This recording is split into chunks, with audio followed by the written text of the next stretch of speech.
Oh, shit. Here we go again.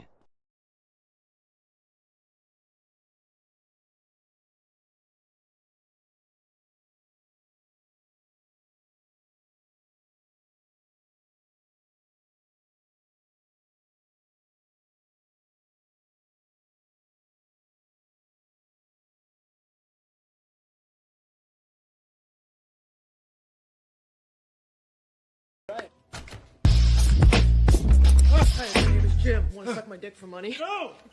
It's just me.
Wow, it's very nice.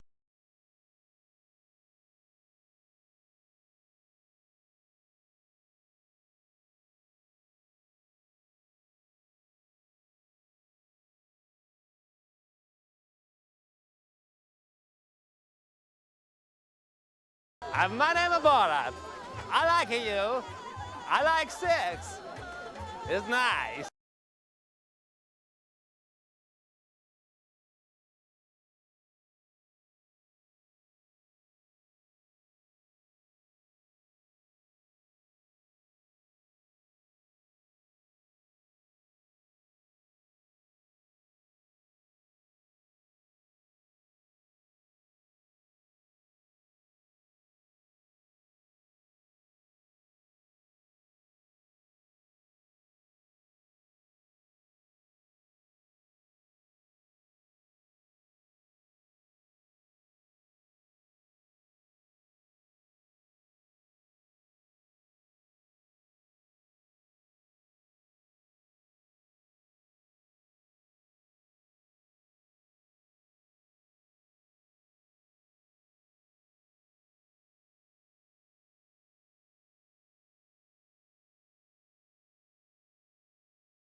On the flat side of the track, I like to lift very early, drive straight into the corner, turn it very late, and just kind of let it roll, and then get back in the gas to keep the straightaways longer, turning the least amount of time. And then for the high banked 1 and 2, or 3 and 4 now, I guess, whatever corner it is, just, you know, getting off the gas early, using very little brake, getting the car to point as quickly as you can, and then just not cooking the right rear tire off of it when you get back in the gas. Race details here for tonight. I don't know why that is so large this evening, but we'll take a look at it anyway. 175 laps the distance tonight. A 75% load of fuel on board. 4 sets of tires over the wall. No fast repairs. 3 attempts at a green-white checkered finish. Weather-wise, nice and cool. 74 degrees and comfortable. 45% humidity. Partly cloudy skies. Almost no breeze, but the important one here, track temperature, 116 degrees Fahrenheit. We'll see if that goes up or down throughout the course of this race here tonight. Also want to make note here, sponsors. This doesn't get done without that. Fast Laps and Open Hearts. Meff's Shirt Shop, the primary sponsor of tonight's race. Coles County Speedway. R&R Racewear. Johnston Timbers LLC. 3 Wide with DJG. Charity Motorsports. And Care for Kids. About 30 seconds left in this warm-up session. And we've got a little artifact here on the screen. See if we can remedy that. There we go. Nothing turning it off and turning it back on can't fix. Well, it's nice that SDK does give us a little reload overlay component, so once in a while if things act up, we can click that and make it go away. Used to be fairly recently, actually, that for some reason this track would not display the track map in that race info component. They've recently updated that. That might have something to do with the larger screen, but really only see it once here tonight, so hopefully we'll be good the rest of the way. Warm-up complete. Going to get right into the race here for, as we said it here, Meff's Shirt Shop, the primary sponsor tonight. It is the Meff's Shirt Shop 175. And we'll get to our starting grid here in just a moment. On the pole position, and once again, more concerns and more issues. Starting grid not wanting to load up.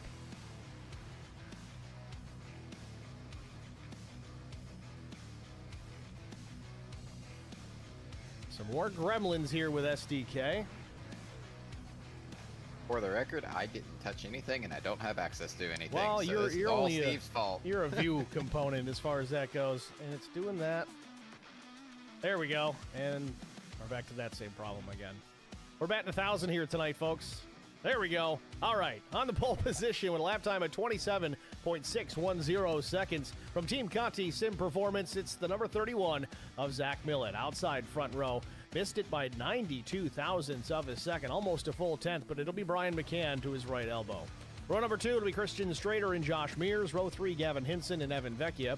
Row 4, Chuck Sweeting and Cameron Brownlow. Row 5, Neil Quick and Casey Bentz. Further down the line, in 11th, it'll be Slade Benish. 12th, Chris Wally with a good qualifying effort here tonight. Mike Koch will start 13th. Kyle Hardy, 14th. 15th starter, Steve Luttrell. Devin Aker will roll off from the 16th position. 17th starter, it's Chris Harrison. 18th belongs to Jason Nilgis. 19th, Doug Wysocki. Chris Quick, 20th. Zachary Cleek, 21st. Timmy Schofield, 22nd. Kyle Turzak, going to be a long road to hoe here for the 56 at Turzak. He rolls off 23rd. Steve Durbin, 24th. Adam Benefield will start 25th. And shotgun on the field in the number 64. The Austin Gears machine will roll off in the 26th and final starting position. Your starting grid here for the Meff's Shirt Shop 175. Season 11, race 14 of the IROC Challenge Series. Field already out on the speedway. Pace cars actually already in pit lane, so we're going to get things underway here. Who's your pick here, Cole? Green flag. I'm going to go Brian McCann as the green flag is out.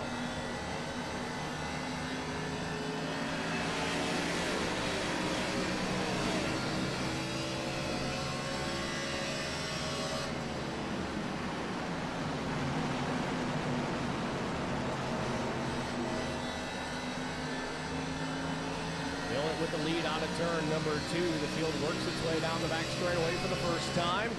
McCann there just a few feet off the back bumper of the 31. Then it's Josh Mears, Christian Strader, and Gavin Hinson. His lap 1 is in the books. And we are 3 wide already with Neil Quick in the middle of the sandwich. Slade Benish was all the way down on the bottom of the racetrack. Way to How low can you go? A little bit of contact. Evan Vecchia getting into, I think that was Neil Quick there a moment ago in the 2. It was him with a 93 and finished.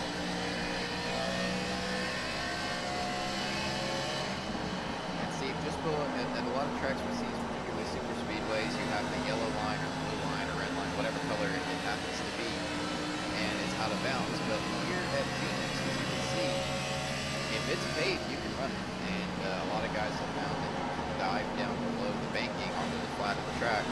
Gain a little bit of time on fresher tires, but as the run goes on, you're likely to see guys migrate back up onto the banking and run the dogleg as normal. Battle for the race lead. Ryan McCann to the bottom of the racetrack was quite a ways off in qualifying, at least compared to the pole sitter Zach Millett, but very quickly here, lap 4, making a move for the top spot. And don't look now, the 36 of Casey Mears will try to follow McCann on through for the second position.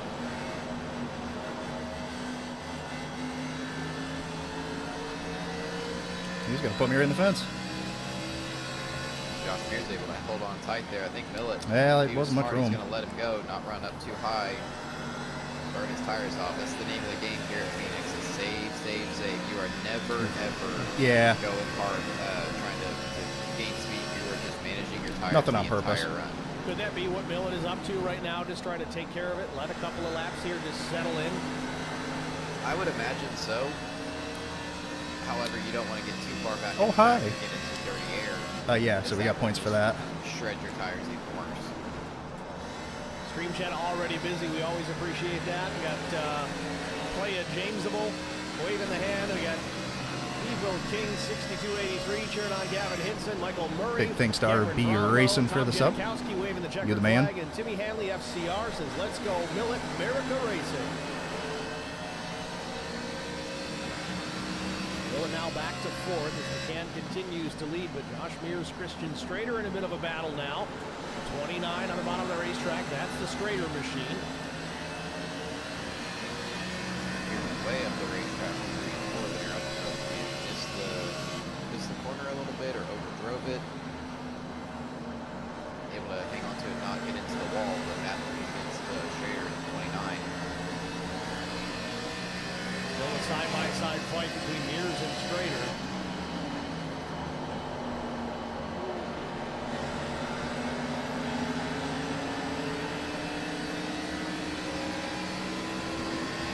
For all that pavement, they don't leave you a lot of room in the corners. Oh, Mears tried to come down on the 29. Almost some contact between the two.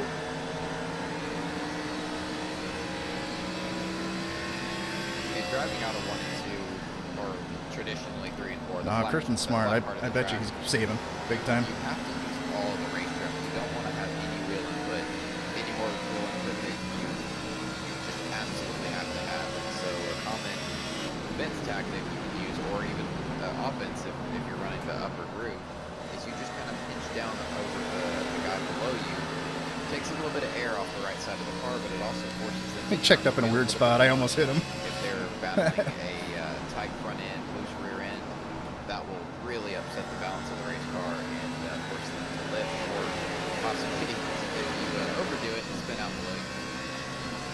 Through all that, Millett has taken over the 3rd position again now from Christian Strader. Took advantage of that battle between him and Mears. Millett now back to P3. It might have just been settling in, letting everything equalize tire pressure wise, and maybe get back after it here. Looks plenty strong here tonight at Phoenix.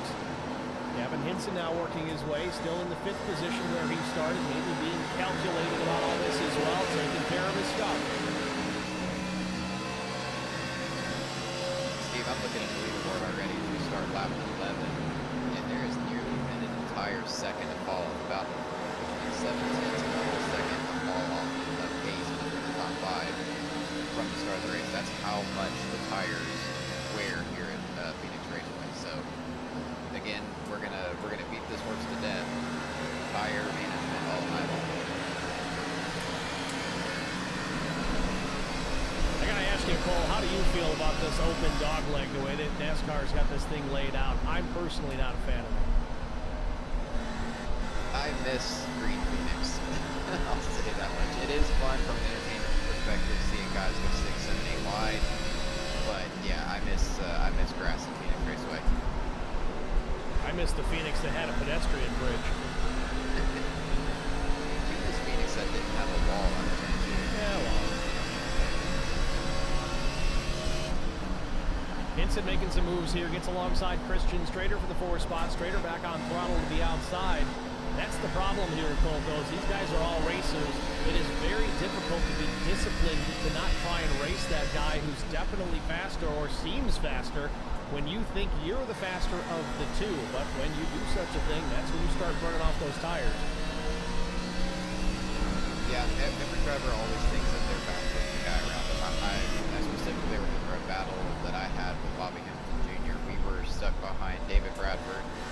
And of course, David was doing David things and was just gone. And he and I were back there fighting over second place. And I felt like I was faster, so I'd spend 3 laps racing side by side with him, passed him. And then he started running faster lap times than me instantly. And then he would dive down there. I'd be happy right here. Laps, and he'd go. And by that point, David had gained 5-6 seconds on us. And so you've got to, especially early on, you've got to know when to let the guy go. A lot of give and take is necessary, especially at a... Yeah, it's weird to me. He joined and then left. That Austin Beers joined and then left.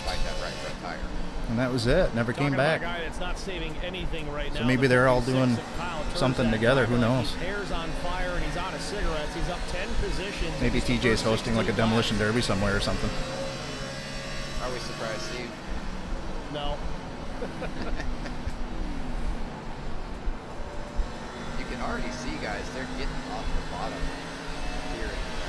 I'm gonna screw this up the entire night. In 1 and 2, you can see them already. How much signal I need to cut across 8 lanes? None?